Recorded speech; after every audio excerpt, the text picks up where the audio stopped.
যারা আওয়ামী লীগকে ডুবিয়েছে, যারা বাংলাদেশকে ডুবিয়েছে, যাদের কারণে আজকে বাংলাদেশে অপশক্তির রাইজ হয়েছে, তাদেরকে নিয়ে আওয়ামী লীগ আর রাজনীতি করতে পারবে না, আমরা করতে দেব না।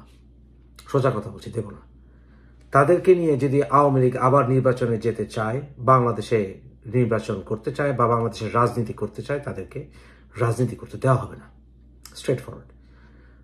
বহুদলীয় গণতন্ত্রের একজন মানুষ হিসেবে আমি বলতে পারি যে আমি চাই আওয়ামী লীগ পুনরুজ্জীবিত হোক, আওয়ামী লীগ রাজনীতি করুক, কিন্তু আওয়ামী লীগের শীর্ষে যত বাজে লোক আছে, যত সন্ত্রাসী আছে, যত চোর আছে, যত বদমাশ আছে, এদেরকে রেখে তারপরে নির্বাচন আসতে হবে। অন্যথায় আওয়ামী লীগকে নির্বাচন করতে দেওয়া হবে না। অর্থাৎ আওয়ামী লীগের টপে, একদম টপে ব্যাপক পরিবর্তন আসতে হবে।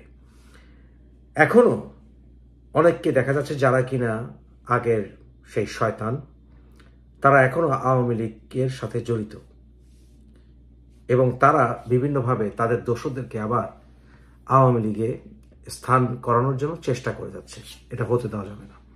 আজকে ফাঁস করব নানক কি করছে।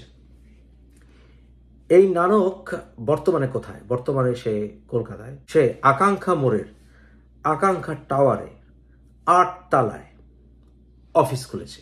2 রুমের অফিস, একটি বড় রুম আর একটা ছোট রুম। সেখানে বাহাউদ্দিন নাসিমও যায় না, হানিফ সাহেব যান না, সেখানে কামালও যায় না, আমাদের যে স্বরাষ্ট্রমন্ত্রী এরা যায় না, কিন্তু অনেকেই যায় সেখানে। সেখানে সে অফিস খুলে বসছে এই নানক। এবার সারাক্ষণ জিয়াপা করে ওখানে বসে। শেখ হাসিনা জিয়াপা খুব পছন্দ করেন। শেখ হাসিনা সবচেয়ে বড় বিফলতা হচ্ছে উনি অসভ্যদের ওনার চারিদিকে রেখে উনি রাজনীতি করেছেন, অসভ্যদেরকে। এবং প্রকৃত আওয়ামী লীগের নেতা কর্মী, ডেডিকেটেড মানুষ যারা অনেস্ট, তাদেরকে উনি আওয়ামী লীগের মূল্যায়ন করতে পারেননি।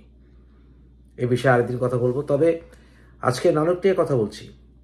নানকের মেয়ে লন্ডনে বসে ভিওআইপির ব্যবসা করে কোটি কোটি টাকা বানিয়েছে।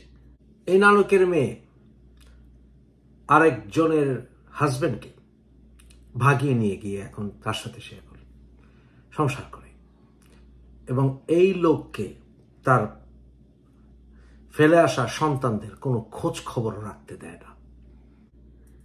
তার ছেলে 2012-13 দিকে সেই কক্সবাজার থেকে চিটাগাং যাওয়ার পথে অ্যাক্সিডেন্ট করে মারা গিয়েছিল। কেন মারা গিয়েছিল? কারণ সেখানে পুলিশ র্যাব তাকে তাড়া করেছিল তার গাড়িকে, কারণ তার গাড়িতে ইয়াবা ছিল। পুলিশ র্যাব জানতো না যে এটা কার ছিল। তখন এই নানক প্রতিমন্ত্রী তার গাড়ি পরে চেক করে এই সকল ইয়াবা ড্রাগস এগুলো পাওয়া গিয়েছিল। আমি বলছি এই বিষয়ে নানকের অস্বীকার করার কোনো উপায় নাই, কারণ এই বিষয়ে যথেষ্ট তথ্য প্রমাণ আমাদের কাছে আছে। বাংলাদেশের আওয়ামী লীগকে সংস্কার করে নির্বাচন করতে হবে, অন্যথায় আওয়ামী লীগ নির্বাচনে যেতে পারবে না। এবং আওয়ামী লীগ যদি এবার নির্বাচনে না যায়, আওয়ামী লীগের ভেতরে সংস্কার করে অসভ্য টপ সবাইকে বাদ না দিয়ে যদি নির্বাচনে যাওয়ার চেষ্টা করে, আওয়ামী লীগকে সে নির্বাচন করতে দেওয়া হবে না। এবং নির্বাচনের বাইরে যদি আওয়ামী লীগ থাকে, তাহলে আওয়ামী লীগ দলটি মুসলিম লীগে পরিণত হবে। কারণ আওয়ামী লীগ থেকে ছুটে গিয়ে অনেকেই নতুন দল করবে এবং সেই নতুন দলে আওয়ামী লীগের বঞ্চিত নেতা কর্মীরা যোগ দিবে এবং বর্তমান আওয়ামী লীগ, মেইন স্ট্রিম আওয়ামী লীগ ছোট্ট একটি পিচ্ছিরিঙ্গি দলে পরিণত হবে। তাই আমি বলবো শেখ হাসিনাকে, আপনাকে যেই নানক জিয়াপা করছে, এই নানককে আপনার সরাতে হবে। নানক সম্বন্ধে আরো অনেক কিছু ফাঁস করব। আপনার সাথে এই নানকের এখনো যোগাযোগ আছে। আপনি কারো কথা শুনেন না, এটা আপনার একটা বদভ্যাস। আপনাকে শুনতে আমরা বাধ্য করব। এমন সব তথ্য ফাঁস করব যেখানে আপনি এখনো যে অসভ্যদের কাছে রাখছেন, তাতে করে আপনার সম্মান ধূলিসাৎ হবে। আমি নানক সম্বন্ধে যে কথাগুলো বললাম, আমি চ্যালেঞ্জ করছি, এগুলো শতভাগ সত্য। নানকের ব্যাপারে ভারতের সরকারেরও কসম দেয়া আছে।